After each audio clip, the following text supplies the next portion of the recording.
You mentioned that in order for this to be a triumph, in order for this to be a Smithsonian museum, it had to have great original objects.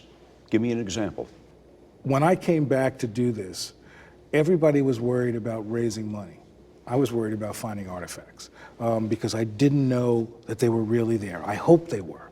But when I look at what we found that just amazes me, I have to begin with the material that we've discovered on Harriet Tubman. Harriet Tubman, the great abolitionist, the General Moses who led people free from the period before the Civil War, from the South into the North. This is a story I thought I wanted to tell, but I believed there was no material on Harriet Tubman around. One day I get a call from an amazing bibliophile, a man named Charles Bloxam, and he calls and he says, "Lonnie, I've got material from Harriet Tubman you need to see." And he said, "I've got it in Philadelphia, come to Philadelphia to see it." And I remember thinking, why am I wasting my time? There is no Harriet Tubman material, but I thought, at least I get a cheesesteak out of the deal, right? So I load up and go to Philadelphia, and we go into this archive, and he pulls out one box, and I'm really skeptical.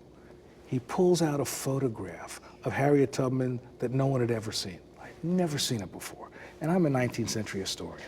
And he began to pull materials out that told me this was a treasure trove. And then he pulls out a hymnal that has all those spirituals that Harriet Tubman sang when she'd go into the South to help the enslaved escape. Swing low, sweet chariot, steal away Jesus. And even though she couldn't read, she kept that hymnal. And by the time he pulled that hymnal out, everybody's crying. So I suddenly realized that there were going to be these treasures that I could have never imagined, and that there were people, in essence, waiting for this museum to be able to open their doors and say, make this accessible to the public, make sure this is preserved forever.